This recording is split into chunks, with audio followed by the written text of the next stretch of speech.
Good evening, everyone. Um, this is Dr. Nabanita Dey, and I have been into the field of training and teaching and in the coaching industry for the last 16 plus years. And I had, I am currently associated with a leading coaching institute in Delhi NCR. Hi, good evening, Kara. So I'm just waiting for a few more people to join in.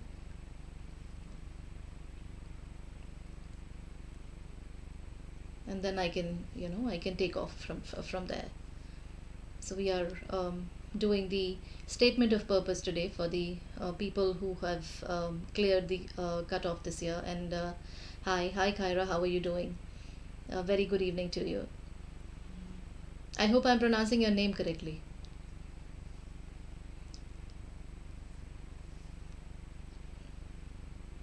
Okay, so today we will be talking about statement of purpose.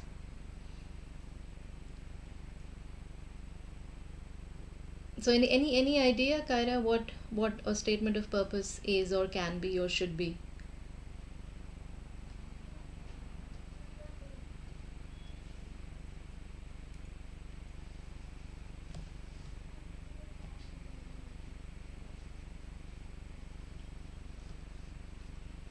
Very confused with what to write.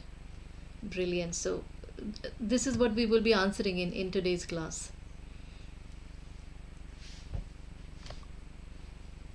I have to write for FMS. Brilliant. Very good.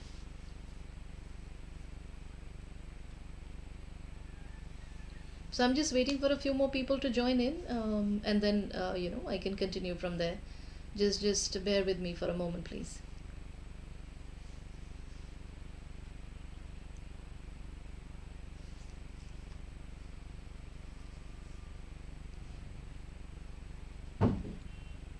So am I clearly audible to you, and is my screen visible to you? Please let me know.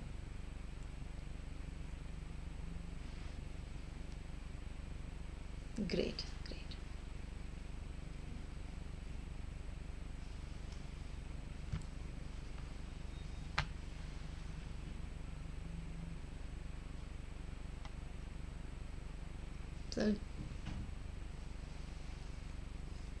So so when you talk about as to what to write, please guide me for WAT and PI also.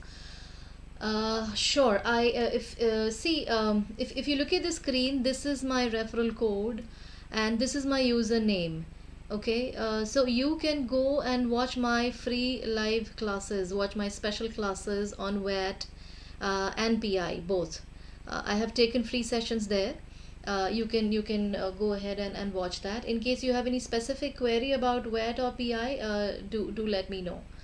However, there was one class yesterday for profile building, and there will be another class tomorrow for the uh, um, other thing for the WAT. There will be a WAT class tomorrow at the same time from 8 p.m. to 9 p.m. That will be taken by another educator. As far as my classes are concerned, I have taken free live classes, special classes for WAT as well as PI. I will and yes, there will be one more class on statement of purpose on 22nd that will be conducted by me. And there I will be talking about different types of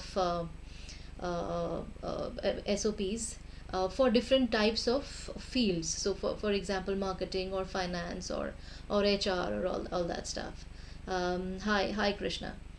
um, so let's begin, because I have a lot to share.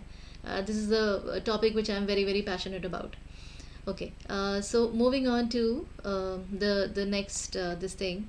So Krishna, we were talking about SOP, and we will be having this for the next 1 hour.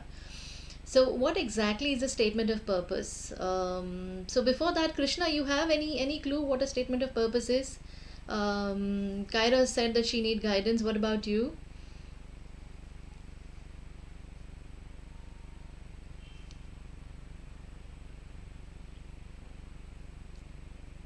Okay, all right. So let's begin. So you are in the right forum. So let's see if I am able to enlighten you. Before that, like I was introducing myself. So I'm a doctorate in the English literature, and I had been into coaching and training industry for the last 16 plus years. And currently, I'm associated with the leading coaching institute in Delhi NCR. So let's begin with what a statement of purpose is. Alright, so it is a critical piece of information in your application that tells the admission committee or the panelists who you are, alright, and what your academic and professional interests are, and how will you add value to the graduate program that you're applying for.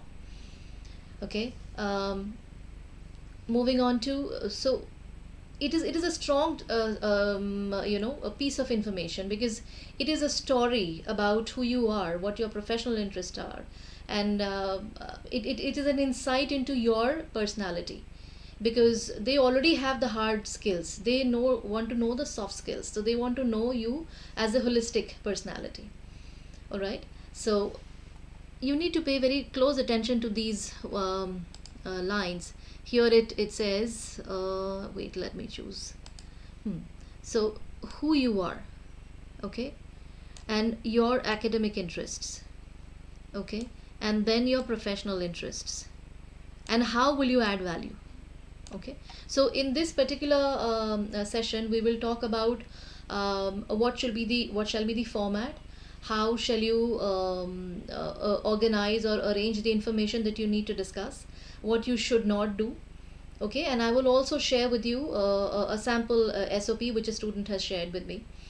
Okay, so as of now, please be very careful, because you have already cleared the written exam.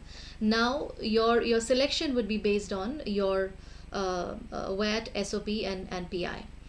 Okay, so SOP has a very important role to play, because it bridges the gap between the paper and the person.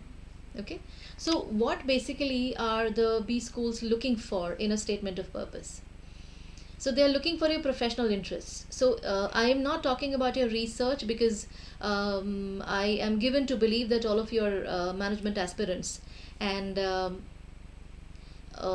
your as of now, you would not like to pursue the degree or the diploma for research purposes. So I will be focusing more on the professional side of it, because it's a professional degree or diploma that you're aspiring for. So you need to focus on your specific interests within the degree field. What do I mean by within the degree field? It means your what have you graduated in.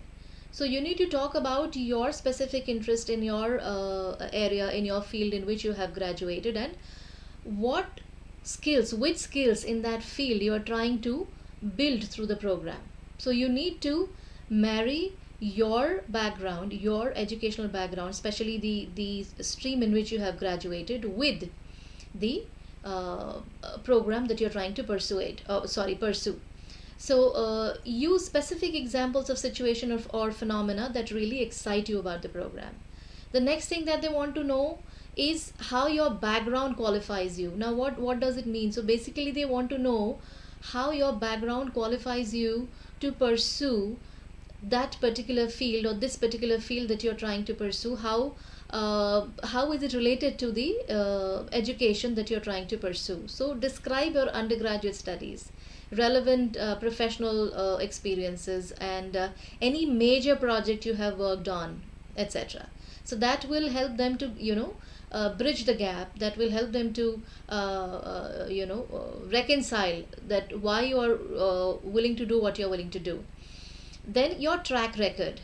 Now what do I mean by track record? Something that you have already established as far as your academics and professional career is concerned. Your accomplishments. Okay, so emphasize your major accomplishments that highlight your ability to succeed in the rigorous graduate school environment. What do I mean by rigorous graduate school environment? By that I mean it is a very strenuous environment. There will be a lot of pressure. Will you be able to handle that pressure? Will you be able to cope with that pressure? And you would still be able to come victorious, and you would be able to complete the degree. And why what do I mean by track record?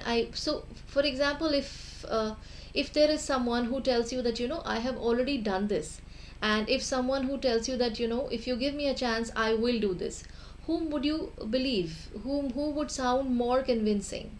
So give more details which will motivate the panelist to believe that yes, you have had prior experience, or you have certain prior skills which relate to the current program that you're aspiring for.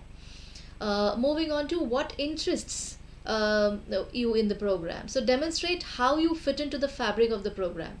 Write about specific things about the program that appeal to you. Do not write anything vague, because then that will make you sound or look very unconvincing. You would come across as a person who's just uh, who has been manipulated, or who doesn't know what actually to do in life. So वहीं पे बस किसी तरह हम आ गए हैं कि चलो let's give it a try. So it doesn't work like that, right? So write about your specific interest about the program. Maybe the professors appeal to you. Maybe there is a specific department that focus on something that gels with your area of interest. Okay, so and I will also tell you going forward how to write about them. Okay. And of course your passion for the field, so be specific while articulating. I'm continuously saying be specific, because the more specific you are, the more clear you would come across as a person, and the more would be your chances of getting through. Your writing skills. So when I say your writing skills, by that I do not mean by that I mean that do not ramble. Okay. Even if you're stating examples or anecdotes, and ensure that you are being descriptive. However, you're also being concise, because you have to if you ramble, you would lose the word limit. Okay, and you will not make sense. The concreteness, the essence of the essay will be diluted. Okay. So what shall be the format of an SOP? Okay, so when I talk about what shall be the format of an SOP, so introduction and statement of goals will be the first paragraph. How do I do that? Use this space to talk about your goal in life. You can be creative here, and you can use analogies or quotes to make it more interesting. So when you talk about using the analogies to make it more interesting, by that I mean that talk about anecdotes which relate to the program. Okay, so do not so there are many people who say that I have been inspired by so and so in my family and all that stuff, which is great. But the lopsidedness of stating that would be, आप उनको जानते हो, examiner या panelist उनको नहीं जानते, right? सो उसमें फिर हम कैसे करेंगे? How would they relate to what you are saying? All right, so try and give examples or anecdotes which many people would relate to. All right. And if you can be creative, great. If you are able to use an analogy, even better.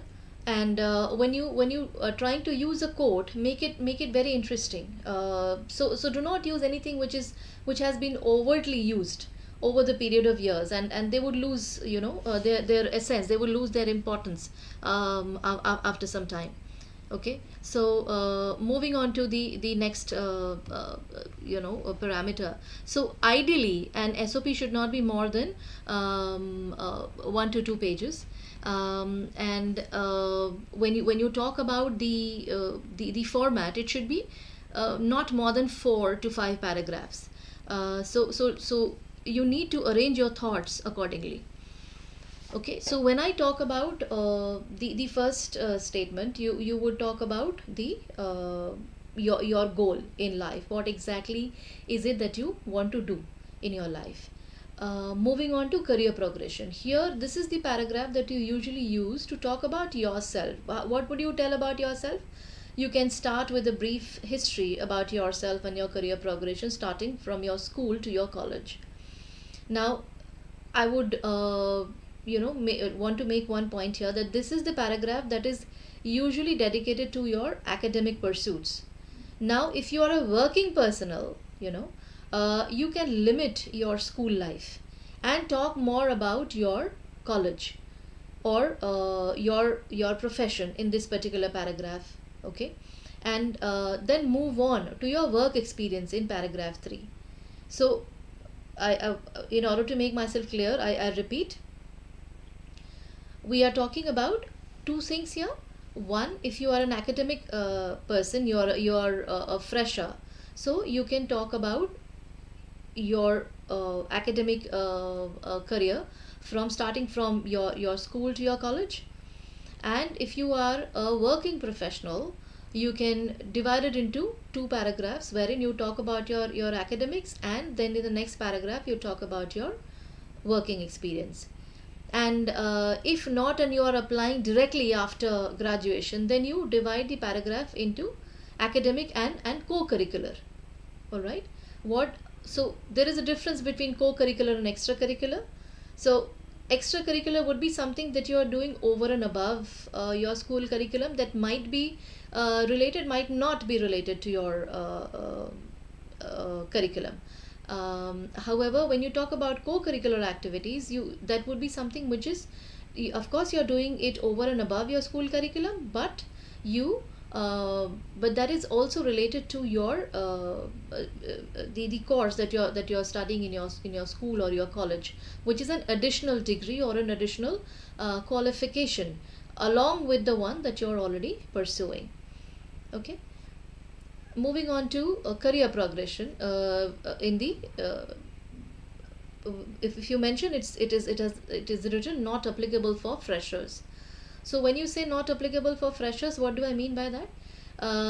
Depending on the word limit, try not to include every single step in your career in detail, because please understand, these interviewers, they know which job entails what. Okay, so you need to tell them, by performing that particular role, by getting into that particular role, how and what changed in you. Okay, so if you look at it, I have mentioned that some of the intermediate or transition stages can be referred to as just a transition in the career. Okay, for example, after moving from TCS, I did a small 1 year stint with IBM in the same capacity before moving to Infosys in a leadership role. So if you can see, in one line we have mentioned 3 brand names, and we have also mentioned that we are very capable. That's exactly why so many people so many brand names have been able to hire me. And of course, the person would have been performing really well, because the person has moved into a leadership role now. Okay, now keep the focus on sharing what you learned from every step rather than what the step was. Okay, so don't share your KRA. Everybody knows that. Okay, what they don't know is what did you learn in the process. So share your learnings. Okay, so for example, you would say that, managing a team at Infosys helped me further improve my communication skills. And just saying that would not suffice. You need to uh, corroborate that claim with some real life experience.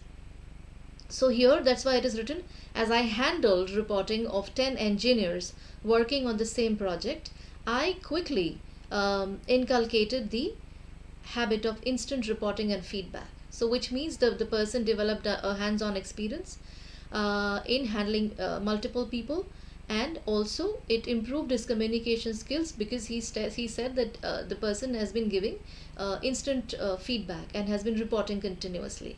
So that's how you're expected to talk about your career progression. And this is something, as I mentioned, is not applicable for fresher, only this part wherein you're talking about your academic professional experience. Okay, the next thing, try to suggest the stages which helped you decide your career goals in your career progression paragraph, which is paragraph 2 or 3, depending on whether you are an academic person or a professional person. So you talk about your experience and what you learned All right, so working as a project manager, I was constantly coordinating with other teams. Working across domains, I realized that while my technical skill set was sound, but my understanding of the functional domains still needs a lot of work. So, here, what is my learning? My learning is that I realized that this is my area of improvement, and from there on, I went on and tried to improve myself in that particular area. So that's your learning. So that gives the examiner an impression that you are a person who does a lot of introspection and who after self analysis has come to the conclusion that these are his areas of improvement, and he's ready to improve. Okay, moving on to the next point, it says present career progression as a progression of your personality rather than just job responsibilities. So, how did it progress as far as your personality is concerned? Okay, it is not related to only your movement or promotion up the corporate ladder. It is your movement as far as your skill set is concerned, as far as your psychology is concerned, as far as your soft skills are concerned. Okay, so working on site. So how would you write that? um, Hi, how are you? Very very welcome to the session. Whoever is there in the session, if there is any doubt, if you want me to repeat something, please let me know. I will be more than happy to do that. And I'm trying to give you as many instances as possible as to how to frame your sentences. Okay, because when I get the SOPs, those SOPs need a lot of work because they are very very basic and very repetitive. Okay, they do not explain the crux of the person's pursuit of that particular curriculum. All right, so hence if you look at it, I am trying to give as many examples as possible for the different points that we are trying to discuss here. So working on site in the US was a great opportunity for me. Brilliant. So how would you justify that? Why are you calling it great? How is it a progression of your personality rather than your job? Okay, so not only was I able to further improve my ability to adapt to a different culture, yeah, but also it helped me to improve my communication skills because we are talking about a place abroad. All right, so that's how you're required to sum up your experiences. Moving on to this is the most important part of your statement of purpose. It says that this is the place where you provide the reason why you wish to do what you wish to do. You can make it more interesting by narrating an incident that leads you to the decision. So, there are many people when in their SOP, they mention that, okay, it is because of this person I have decided to do this. So, and in the process, they try and describe that person. They do not describe themselves. What they forget is that person does not need the admission. They need the admission. So they need to talk about what changed in themselves because of that particular person. That's the point that they miss. So in this paragraph, see, if you're it's paragraph 4 and it says why. Okay, why means why you wish to do what you wish to do is something that you need to say in that paragraph. So by that we mean that what was your moment of epiphany?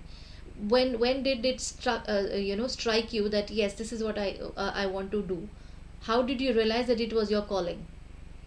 Okay, so there are many people, they write, since I belong to a family of blah blah blah, therefore I have decided to do this. Okay, which is a very mundane way of uh, justifying your goal, that why exactly do you want to do it. Okay, so add a little more substance to that.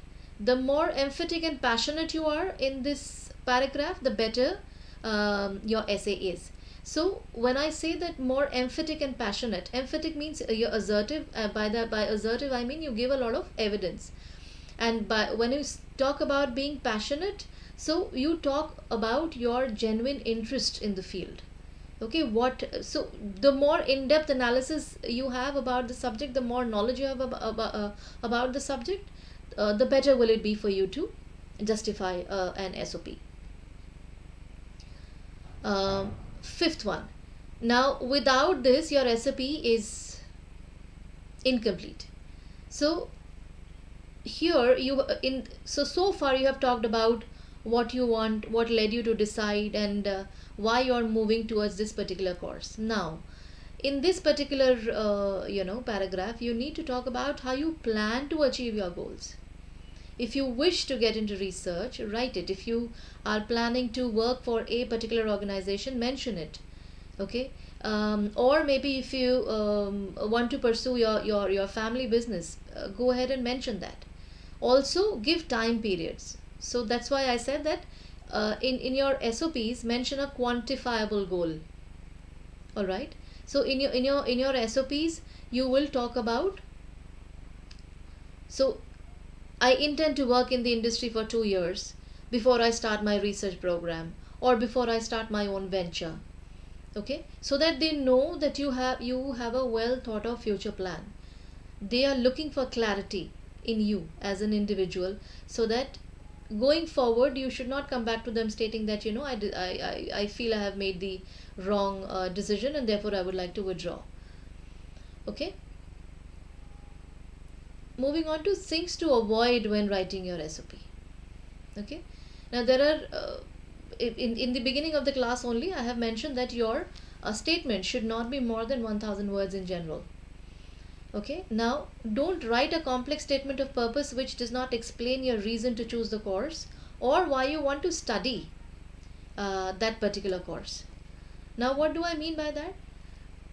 There are many people who feel that if they write very difficult words, very flamboyant words, they would score well. But no, you know if I give you an analogy, in a bouquet of flowers, if you have flowers of different breed, you would not be able to understand what exactly is that bouquet for. Or maybe it's something very casual that you have given to someone. However, if you give a bouquet of a particular flower, for example roses, for example carnations, for example a bouquet of flowers which that particular person loves, then the person realizes that yes, this is the purpose of this bouquet. So same with the statement of purpose. Here, if you talk about anything and everything, then and you use too many flamboyant words just to show off your vocab, it loses the essence, it dilutes the purpose. Okay, so do not write anything which you feel that you will not be able to justify. In case you are asked about it in your PI, you should be able to justify. And do not use informal language. So in the writing process, using professional language is the key. You should ensure that you pen the content with a polite tone. All right. Additionally, the content should have the right grammar, and no elements of slang should be present. Now by elements of slang, we mean that there are certain words which are accepted, certain words which are not accepted in written English. In spoken English they might be. Okay, so there are people who go ahead and write abbreviations which are not internationally accepted. They write short forms and acronyms which are again not accepted. However, since we live in a world of WhatsApp and all that stuff, so we are very inclined to write that kind of spelling, but that really doesn't work well for us in the evaluation for SOP. Moving on to the next point, do not repeat your resume. There are many people who feel that if they elaborate on their resume, that will be the purpose of your SOP. So as long as it is not adding anything new from what is in your resume, don't take that approach. Okay, instead focus on your personal stories, success and failures. What do I mean by that? If you repeat your resume, what value is that exercise adding to your statement of purpose? Resume is something they already have.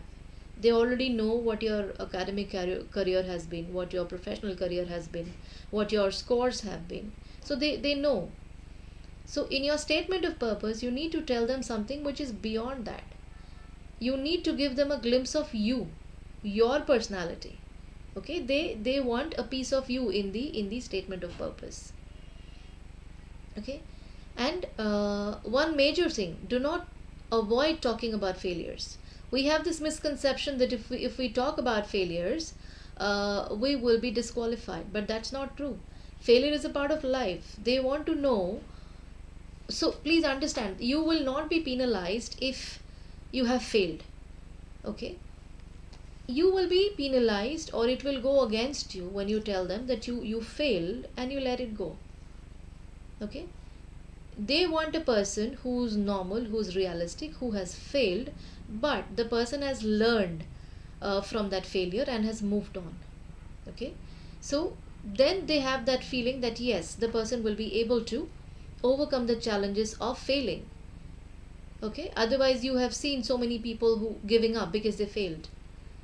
All right, so focus on your journey from failure to success and give them a well planned explanation of. So let me give you an example. So if you say that, this is a very generic example. If you say that I was so many kilos, I used to weigh so many kilos, and then I decided to lose weight. So what one of your weakness was, as this person considered, was that the person was overweight. Now that is something that the person considers to be a failure as far as his or her personality is concerned. That is according to that person's opinion. Now because of the stigma or the social humiliation faced because of the even though body shaming is very very humiliating, and it is considered to be absolutely uncouth. However, there are people who still do it, and there are people who really get hurt. So one of these kind of people wanted to lose weight, and the person said that I lost it in 3 months. I lost 10 kilos in 3 months. So here the person did not give up. The person worked on himself or herself, and the person lost that kind of weight. Brilliant.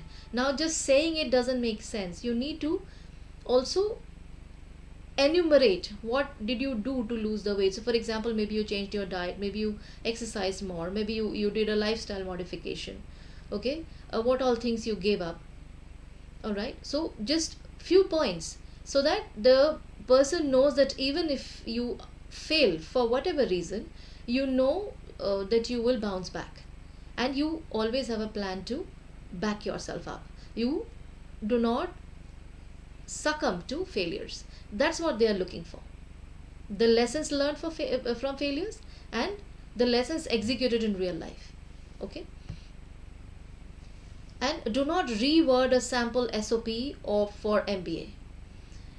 Now you have many institutions. I have another class on 22nd for SOP. There, like I mentioned, that I will be talking about different SOPs from different fields. Now there are many students who are tempted to go to these institutions and get their SOPs written. And what majority of them do is they reword those SOPs. So instead of Robert, they may write Ramu, something like that.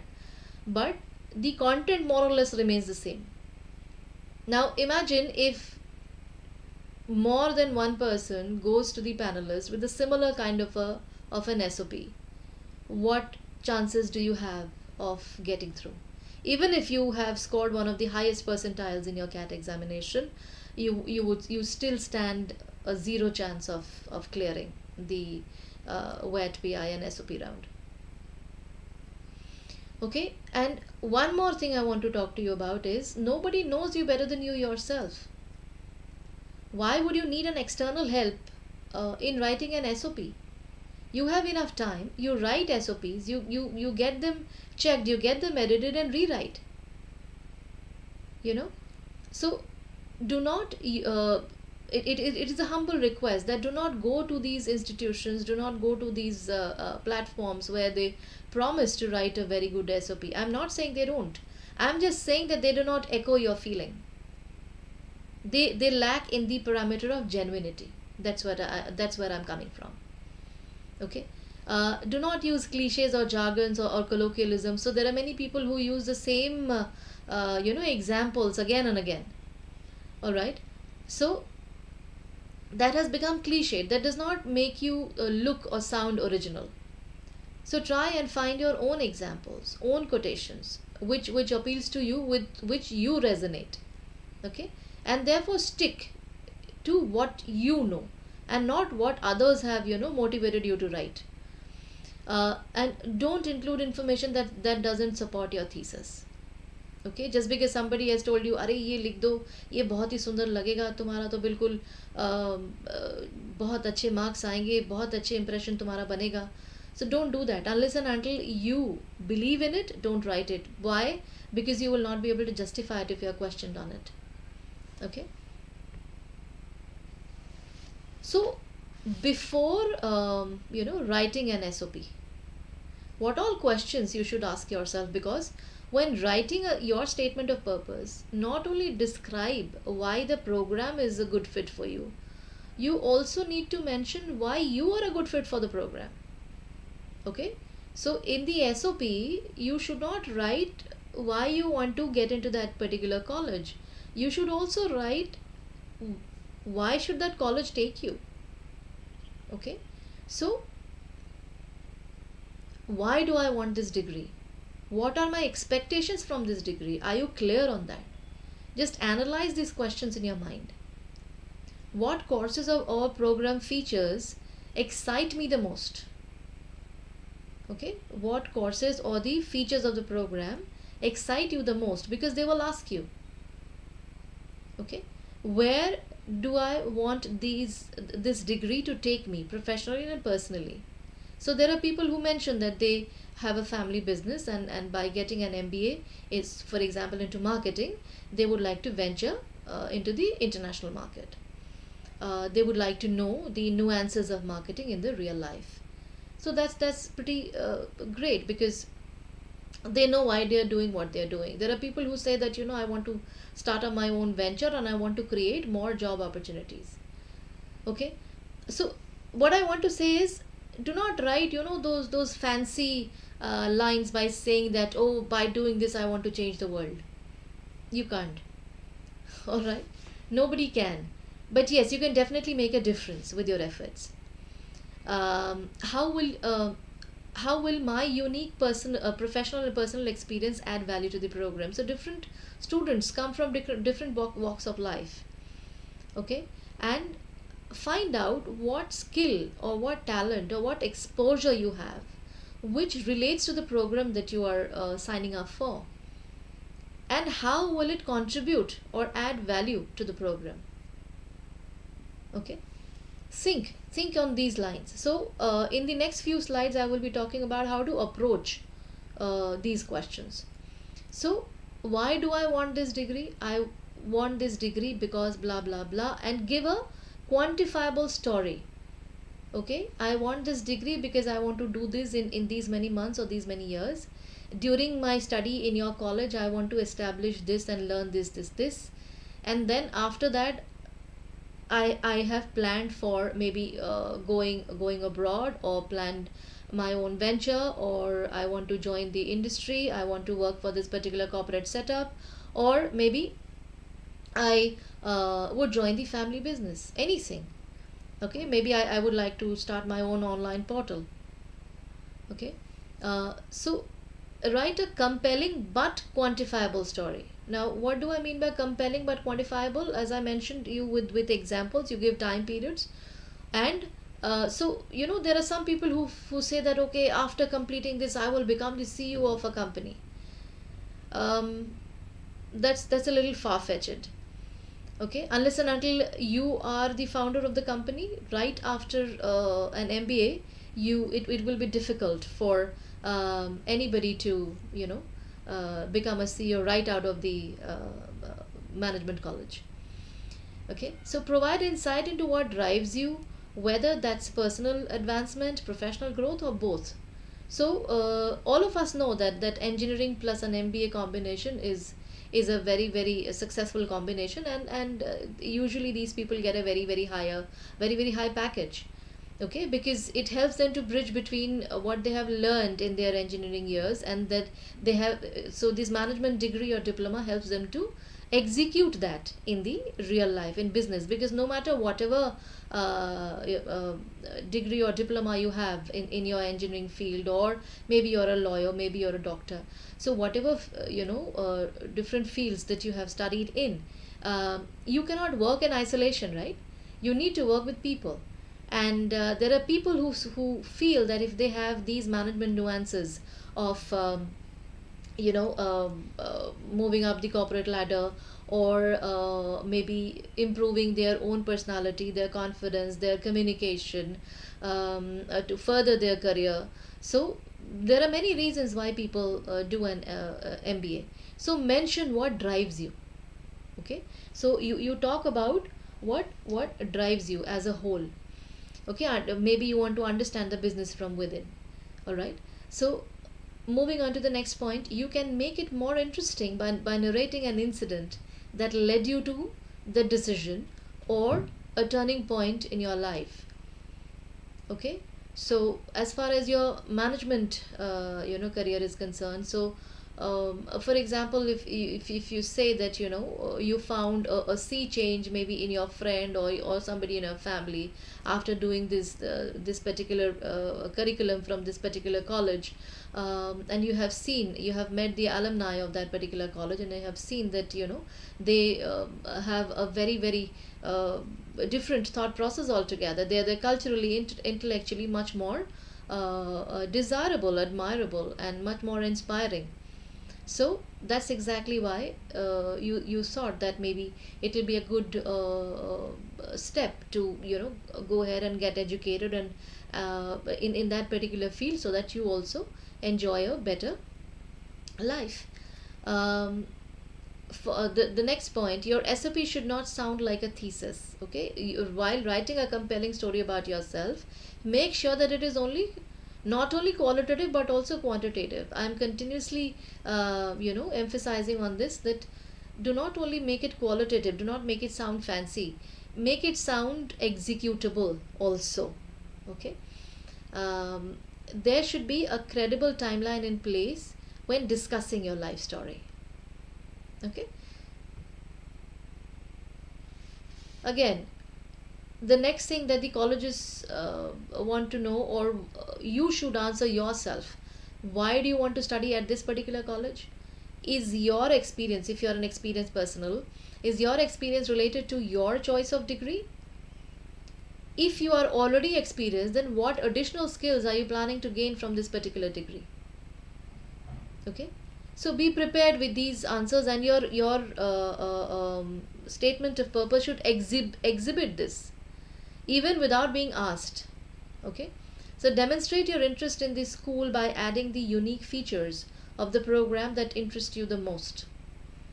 It may be experiential learning, it may be you're excited to tackle the real world projects in your desired industry, or perhaps it is learning from a faculty who are experts in your field. Okay, so show them that you are making an informed decision. Okay, you are not there just by fluke, you're not there just because your family members want you to do it, or many of your friends have done it, or you're there, and or maybe you're under a lot of pressure to do it because of whatever reasons. So show them that you are making an informed decision. Okay,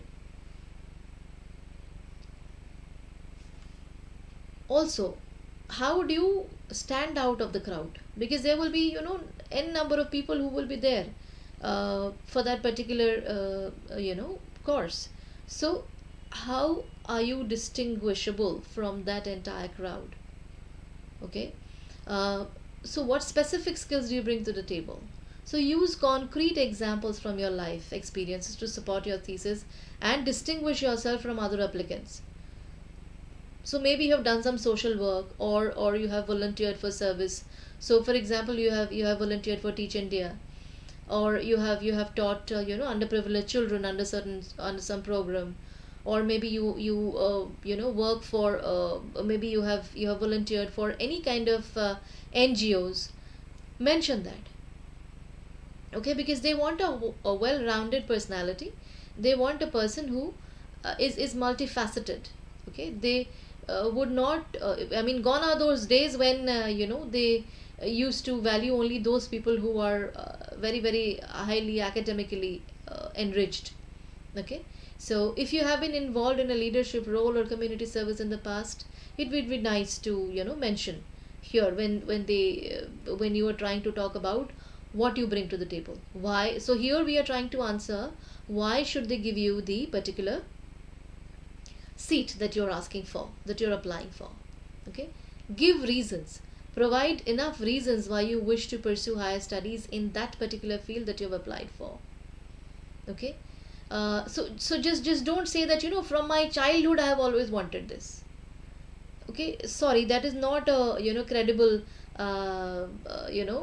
explanation or reason, because in your childhood these courses were not even there probably. All right, so give something which is credible, give something which is related to your maybe to your field of profession, to your field of academics, to something that you're passionate about, and about something which you have already done a little bit. It shouldn't be anything new, like I mentioned that मैंने ये किया हुआ है, ये मेरा उसका result है, versus आप अगर मुझे मुझे चांस दोगे तो मैं ये कर लूँगा या कर लूँगी. There is a lot of difference. If you are given data of what the person has done in all these years, and then what the person is trying to commit to you, you will be more focused on the data of what the person has already done. है ना? So try and give more reasons as to, since you have had a brief experience or whatever kind of experience you have had about it in the past, that's exactly why you would want to pursue that. It shouldn't come across to them that, oh, ये तो पहली बार ही इसने इसके बारे में सुना, and then 2 महीने पढ़ के आ गया है, and then the person is saying, oh, I'm really, really passionate. No. Okay, talk about your academic background. Talk about special courses and classes you have taken in the field of your interest. Okay, remember, so when I say field of your interest, by that I mean, so for example, if you're trying to, if you're vying for a management degree, you cannot tell them that you have participated in Dance India Dance, for example. So it doesn't make sense, because it doesn't add any value to the curriculum that you have done. You might add value to the institution as a student, but that does not corroborate the fact that why are you trying to join that particular school and pursue that particular curriculum. Okay, so talk about special courses and classes you have taken in your field of interest for which you are applying. So remember to mention popular professors you have studied under, or extracurricular activities or co-curricular activities. So see, co-curricular activities that I'm talking about here. Okay, publications, conferences attended, or maybe presentations that you have given, or because these reflect more about your developmental path in the intended field of study. The more exposures you talk to them about, the more convinced will they be about the fact that yes, you have made the right decision. Okay, and write the SOP in first person. All right, so write stories in a formal but conversational pattern, not statements. So stories of your life, incidents of your life, events of your life, the decision making events of your life, the events which changed you as a person, which added a new dimension to your to your personality, is something that you need to talk about. Yes, as I mentioned at the beginning of the session, I will be talking about a sample SOP. Now this is an SOP which a student sent me. Okay, about the person is trying to, as you can very clearly see, that the person is applying for NMIMS. So if you read this, the first paragraph says School of NMIMS School of Business and Management is one of the most renowned and esteemed B schools in the country. Brilliant. Located in Mumbai, NMIMS is the leader in the field of management education and are providing the right exposure to their students. It has a brilliant placement record, which is due to its pedagogy and its passionate faculty. Now tell me, where are you in this? Where is the person? Where is the student in this? This particular first paragraph sells NMIMS. It does not sell the student. Okay? So they will not even go beyond this first paragraph. Because tell me what is written in this paragraph which the panelists already do not know. Right? So the person should have, as I mentioned in the format of the SOP, the first paragraph should talk about you. Okay? Maybe you can start with an anecdote, maybe you can start with a quotation, with an analogy, with any kind of news probably that has left a deep impression in your mind and is related to the curriculum that you're following, you want to pursue. You can do it that way, but it is selling NMIMS and not the student. Moving on to the next paragraph, my purpose of pursuing MBA is to acquire the right set of skills that will help me to tackle any set of obstacles and difficulties I may face when I start working. Now here it's a repetitive vocabulary. See, right set of skills and then set of vocabulary. Set of skills, set of vocabulary. You cannot be using repetitive vocabulary. Okay, and it says that when difficulties, so it is not difficulties, it is challenges. Okay, I may face when I start working. Is there any better way of writing it? What do you mean by I start working? When I start my own enterprise, when I begin my own venture. That's what would be the right way of writing it. It also helps me, it will also help me learn more about variety of programs which such as accounting, marketing, operations and many more, because I was not able to properly deep dive into it during my bachelor's in commerce. Okay, now look at bachelor's in commerce. Should be in capital, B should be in capital, C should be in capital. Okay, and here this is a very very long sentence. You are expected to write short and crisp sentences so that your essence, your interest, your passion is clearly visible in those sentences. Here this is a very very rambling sentence. It will also help me. So the person is talking about the curriculum. So it will also help me to learn more about the variety of programs such as accounting, marketing, operations and many more. So here and many more is not required. Okay, because you need to be as specific as possible. Okay, because you are talking about a life-changing decision of getting into a B school of your dream, which of course will, I'm sure would give you what you want, because you are there to tell me that you have taken an well-informed decision, right? So because I was not able to properly deep dive, why were you not able to? And if you are not able to, did you give any reason for not being able to deep dive into it during your Bachelor of Commerce days? Okay, so that's vague. If you remember, I had been continuously saying that be very specific and clear. Otherwise, you sound very, very non-convincing. Another reason for doing an MBA. Why would you write another reason? So you can say moreover. Okay, it's something like, hum haath mein gina rahe, acha, pehla, dusra, tisra. It doesn't work like that. Yeah. Another reason for doing an MBA is that I am deeply inspired by my father. Brilliant. I'm deeply inspired by my father. Our family owns a Choco-Block hotel in Hazratganj, Lucknow, but he decided. Now here I am deeply inspired, great, and then our family owns a what is a Choco-Blocked hotel? You could have said that a very famous and very well occupied, or what would I say, very prosperous as far as business is concerned. So the hotel was a very very popular one in Hazratganj, Lucknow, but he decided to carve a niche for himself. Now carve a niche is completely out of scope.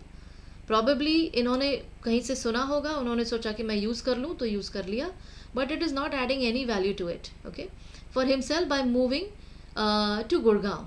So all this person, firstly the person has used the wrong tense. Our family used to own or owned. Okay, you're talking about a past incident in present tense, so you cannot mess up with tenses. Okay, and my father wanted to carve a niche for himself. Carve a niche for himself in what? Okay, mention that. You cannot be carving a niche for yourself by moving from one place to another. And then he has made various sacrifices and has worked really hard to become the vice president of a multinational logistics and supply chain management company. Now here again this sells the father and not the child. Okay, here he should have mentioned what about his father's way of work, what about his father's decision has changed in him, and how is he a changed person, and with that perspective why has he decided to do this particular course. Okay, I truly believe that my background in commerce will help me to excel at a postgraduate course in business administration and at my corporate development. This particular phrase does not make sense at all. It is grammatically incorrect. Okay, and so my commerce background will help me. What in your commerce background? What was your area of interest in your commerce background? Yeah, will help me to excel. So this is again vague. This is not specific. At a postgraduate course in business administration. Just because you have commerce that makes you eligible? No. I also believe that now here, ये जो है, I also believe that heading various committees at school level and creating action plans with NGOs such as Prabha in villages of Haryana showcase my abilities as a team leader and as an organizer. How? I also believe that heading various committees at school level and creating action plans. So if you're creating action plans, that tells me that you're a good organizer. Okay, heading committees tells me that maybe you have good leadership skills. And I don't know what is Prabha in villages of Haryana. So I don't know what exactly you did. So instead of telling me what you did, tell me how it changed you, what you learned, share your learning. And just because the person has planned something and headed something, the person believes that it showcases his or her ability as a team leader and as an organizer. So as a team leader, what difference he made? As a team leader, what work he did? What challenges he solved? Nothing is mentioned here. So I can communicate effectively. That is again self-proclaimed. Nobody in the interview goes and says or writes in the statement of purpose that the person is not good at communication. So that doesn't make sense. I can communicate effectively and I am a quick learner with inquisitiveness. Okay, quick learner with inquisitiveness. Doesn't make sense. I'm a quick learner. Or I can say I'm an inquisitive learner and the willingness to find my flaws and rectify them. Okay, the person is just rambling. It is not adding any value to the statement of purpose and it is not giving any insight to the interviewer about the person. So I would be honored to be a part. Brilliant. So tell me why NMIMS will be honored to have you, rather than saying why you would be honored to be a part of NMIMS. Okay, so I have, like I mentioned, I have another class on the 22nd where I will be discussing more of SOPs, and I will also share what would an ideal SOP look like. However, for today, so here this is the feedback of the SOP, that it needs to talk about you, the experience and learnings that shaped you into who you are, your value proposition. Who do you wish? Why do you wish to do what you wish to do? And you should end it with a well thought of glimpse of your future plan. So here, this will be my feedback. Okay. So moving on to the next thing that I wanted to talk to you about is So there is a national scholarship test for CAT that is going on every Sunday, and you will be getting a detailed analysis of your exam, of your performance in the test, and the winners would get vouchers, Amazon vouchers up to 5,000. Okay. I'm sorry. Need help in counseling for MH set. Uh, okay. If you have any specific question, can you ask, Gaurav?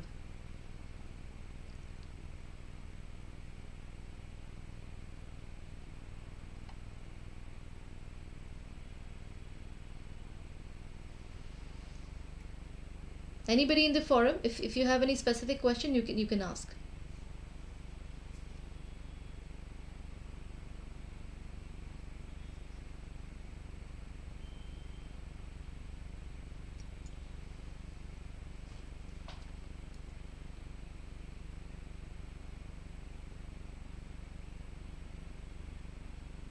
Can he apply for this round 2020? So you're saying that he gave MAT and got 99.9 percentile but didn't appear for set. So can he apply for this round? Uh, I need to check on that. I'm not very sure.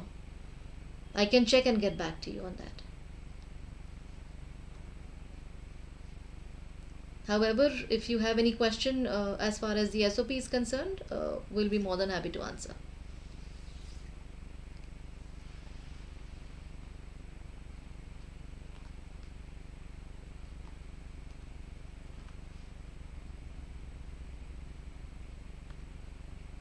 Okay, thank you so much for your time, and you have a very good rest of the day ahead.